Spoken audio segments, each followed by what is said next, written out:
lallai wannan mutuwar izina ce ga talakawa. Yau tsohon shugaban ƙasar da ke mulkarku ya tafi ya bar ku saura ku je ku same shi, yanda ya tafi za ku je. Haka duk wanda yake takama da kuɗi da duk abin da yake ji da shi in dai na dukiya ne, to wanda ya girmi kuɗi wato tsohon shugaban ƙasa, domin duk wanda ya taɓa yin shugabancin ƙasa ya girmi dukiya. To yau Allah subhanahu wata'ala ya karɓi ransa. Ina masu mulkin yau waɗanda suke yin daidai cikinsu ko kuma azzaluman cikinsu? To wanda ya ba ku kujerar kuka gada yau kuka gaje ta, yau an waye gari shi ma Allah subhanahu wata'ala ya ɗauke shi, kamar Allah subhanahu wata'ala yana kwankwasa muku kofa, yana cewa saura ku. Sannan kai wanda muke, Allah subhanahu wata'ala cikin alkur'ani yana cewa tabarakallazi biyadihi almulku wa huwa ala kulli shay'in qadir alladhi khalaqa almauta wal hayata liyabluwakum ayyukum ahsanu amala wa huwa al-azizul ghafur.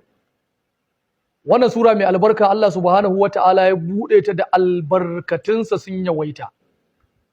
Wane ne shine Allah subhanahu wata'ala, wanda shine wa huwa ala kulli shay'in qadir, wato wanda shine ke da iko akan komai. Allah mai kaddarawa ne, shi ya kaddara komai ke faruwa.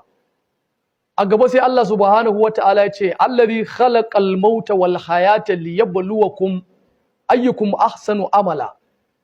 Shine wanda ya halicci mutuwa da rayuwa liyabluwakum ayyukum ahsanu amala, dan ya jarrabe ku ya ga wane ne a cikin ku zai fi kyakkyawan aiki. Lalle yana da kyau yan wasu sani ita mutuwa a duk lokacin da aka yi ta, wato abu ne wanda ya kamata kai tunani kan me na aikata jiya, me na aikata yau, me na aikata shekaran jiya. Nan gaba in Allah subhanahu wata'ala ya tashe ni gobe da lafiya da jibi kuma me zan aikata.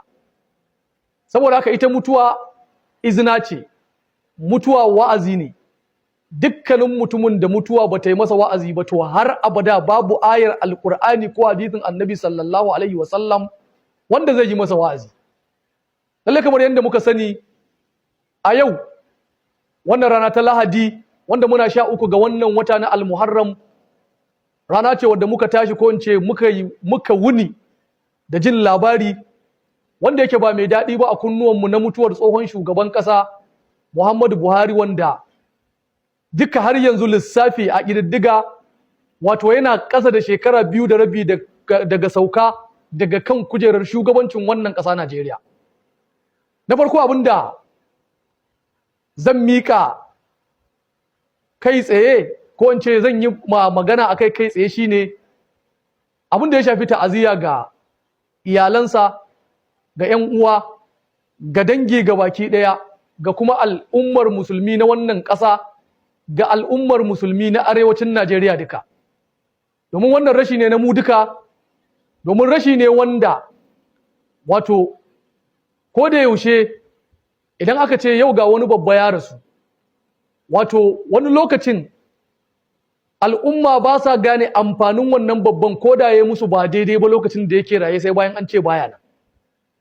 To kai tsaye ba zan cika mutane da dogon bayani ba, domin annabi sallallahu alaihi wasallama cikin hadithi ingantacce wato ya faɗa mana babban abin da mamaci yake bukata shine addu'a a lokacin da ya kwanta damayarsu.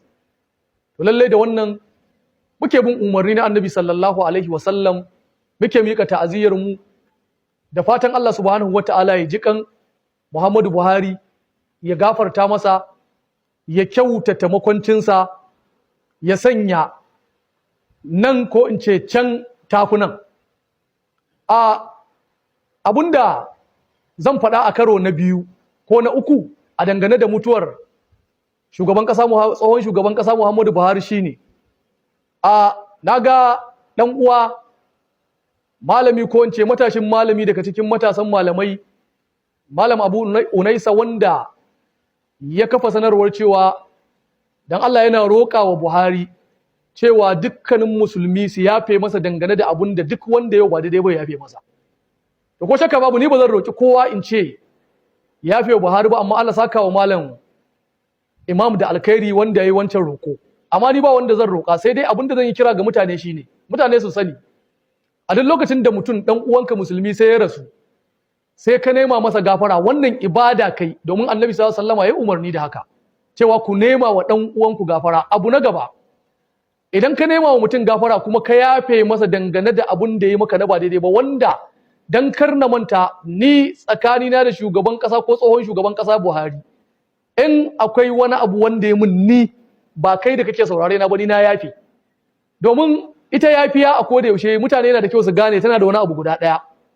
Allah subhanahu wata'ala cikin Alkur'ani aya sukutum guda ya saukar kan masu yafiya, kuma Allah subhanahu wata'ala ya faɗi inda zai kai masu yafiya ranar gobe kiyama. Allah subhanahu wata'ala cikin Alkur'ani ya ce wasari'u ila magfiratin min rabbikum wa jannatin arduha as-samawati wal ardu uiddat lil muttaqin. Allah subhanahu wata'ala ya ce ku yi rige wajen neman aljanna, wadda take aljannan nan gurin ubangijinku, daga ubangijinku shine zai baku. Wa jannatin arduha as-samawati wal ard, aljanna ce wadda tafi fadin sama da ƙasa. Allah ya ce uiddat lil muttaqina, an tanade ta saboda masu tsoron Allah, alladhina yunfiquna fis sarra'i wad dharra'i, sune waɗanda suke ciyarwa a lokacin da suke cikin tsanani, a lokacin da suke cikin walwala, fis sarra'i wad dharra'i wal kazimin al gaiza, sannan kuma suke gintse fushi, wato a lokacin da aka yi musu ba daidai ba, aka yi musu abin da ya kamata su yi fushi, ba za su yi fushi ba. Wal kazimin al gaiza, sai Allah ya ce wal afina anin nas, sai Allah ya ce kuma ga masu yafiya ga mutane. Wallahu yuhibbul muhsinina, Allah subhanahu wata'ala yana son waɗanda suke kyautatawa, ashe yafiya na cikin kyautatawa. Idan mutum ya maka ba daidai ba, duk girman yadda ya kai ga ya saba maka, sai ka ce ka yafi, to ko shakka babu ranar gobe kiyama Allah subhanahu wata'ala shine zai biya ka cikin taskarsa ta alkhairi. To ko shakka babu ni na san da ka tafi kana bin layi ranar gobe kiyama tsakaninka da wanda ya zalunce ka, ina jin ai gwara ka yafe masa ba kai ba bin layi, Allah ya biya ka cikin taskarsa, kamar inda Annabi sallallahu alaihi wa sallama ya faɗa, ya ce duk wanda ya yafe wa wani dangane da zaluncin da wani ya maka, sai ka yafe masa dan Allah. To ko shakka babu ranar gobe kiyama Allah subhanahu wata'ala zai ce ina masu yafiya, sai masu yafiya su ce ga mu ya Allah, sai Allah ya ce to abinda aka zalunce ku a gidan duniya kuka yafe, sai Allah ya ce ni cikin taskata na biya ku saboda ku din kun kasance masu yafewa bayina. To yana da kyau ka shiga cikin waɗanda a duk lokacin da mutum ya maka ba daidai ba, musamman sai aka waye gari ya mutu, yana da kyau a ce ka shiga cikin jerin waɗanda suke masu yafiya, kamar yadda Annabi sallallahu alaihi wasallama, ku duba shugaban munafikai Ibn Ubay Ibn Salul, wanda ya cutar da Annabi, ya cutar da musulunci, amma sanda ya mutu Annabi sallallahu alaihi wasallama sai da ya zo danye masa sallah. Kaga ko in Annabi bai yafe masa ba, babu yanda za ya zo ya masa sallah, sai da Allah subhanahu wataala ya hana Annabi sallallahu alaihi wasallama, sannan Annabi ya hannu daga yi wa wannan bawan Allah sallallahu. Amma shi Annabi zuciyarsa fara ce tas, baya neman yayi kes da wani rana gobe kiyama a tsaye da su shi da shi. Kai ma ka zama haka, ka zama mai yafiya irin ta Annabi sallallahu alaihi wa alihi wasallama. Sannan abu na gaba, lalle kamar inda na sha faɗa, duk sanda aka yi wata babbar mutuwa wadda ta shafi irin waɗannan, musulmi ne ya mutu ko ba musulmi ba, ina faɗa ina maimaitawa, zagi kan mamaci haramun ne. Annabi sallallahu alaihi wasallama ya ce wala tasubbul amwat, kada ku dinga zagin matattu, domin ba daidai bane ba faɗan maganganu na zagi, kalaman zagi kan wanda ya mutu, wannan ko akan wanda ba musulmi ba haramun ne, ballantana akan wanda ya mutu. Sannan abu na gaba, lallai wannan mutuwar izina ce ga talakawa. Yau tsohon shugaban ƙasar da ke mulkarku ya tafi ya bar ku saura ku je ku same shi, yanda ya tafi za ku ji. Haka duk wanda yake takama da kuɗi da duk abin da yake ji da shi, in dai na dukiya ne, to wanda ya girmi kuɗi, wato tsohon shugaban ƙasa, domin duk wanda ya taɓa yin shugabancin ƙasa ya girmi dukiya. To yau Allah subhanahu wata'ala ya karɓi ransa. Ina masu mulkin yau waɗanda suke yin daidai cikinsu ko kuma azzaluman cikinsu? To wanda ya ba ku kujerar kuka gada, yau kuka gaje ta, yau an wayi gari shi ma Allah subhanahu wata'ala ya ɗauke shi, kamar Allah subhanahu wata'ala yana kwankwasa muku kofa, yana cewa saura ku.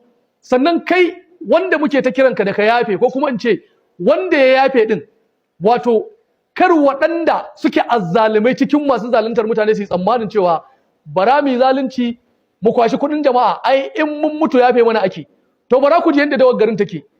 Idan ka zalunci mutane suka ce sun yafe, domin ni duk irin zaluncin da kai mun, in Allah yadda in dai kai mutu ni kuma sai na yafe. To amma bari ka ji matsalar da zaka shiga ciki. Annabi sallallahu alaihi wasallama cikin hadisi ingantacce ya faɗa mana wani hadisi mai tada hankali, cikin hadisansa ingantattu akwai wani hadisi mai tada hankali wanda Annabi sallallahu alaihi wasallama ya ce ranar gobe kiyama akwai wasu tambayoyi da Allah subhanahu wata'ala zai wa dan adam shi da shi ba tare da tafinta ba gaira tarjuman ba tafinta. Wannan tambayoyin a cikin su akwai guda ɗaya mai tada hankali shine mutum sai ya faɗi inda ya samu dukiyarsa daga ran da ya fara neman kuɗi daga kan silai ko kwabo har zuwa biliyan kaza da ya tara. In hanyar halas ka bi ka tara to kuma akwai tambaya ta biyu shine ya ka bi ka kashe. Idan kana ganin ka zalunci al'umma ka tara dukiya ta hanyar handuma da babakere wataƙila sun ce duka sun hada baki suka ce sun yafe maka to Allah subhanahu wata'ala kuma zai tambaye ka wannan tarin dukiyar wani hanya ka bi ka kashe. Sannan ba a nan gizo yake sakar ba kuma abu na biyu ƴaƴan da zaka bar wa dukiya din a matsayin su na magada idan aka ci rashin sa'a ga ta dukiyar haramun kuma sannan suka zo suna aikata badala suna aikata aikin masha'a wallahi ka tabbata kana cikin kabari wannan dukiyar da ka tara musu kar kai tsammanin ka sha kar kai tsammanin ka kai labari. Saboda haka duk mutumin da zai tara dukiya da kuɗin haram da kuɗin cuta ya mutu ya bar ƴaƴansa da gado wallahi ko da wai kar kai tsammanin waɗannan kuɗin ƴaƴanka in ka mutu aikin alkhairi za su yi da su wanda a ranar gobe kiyama ko kuma wanda a cikin kabari za ka samu sauki. Saboda haka ko shakka babu lallai yana da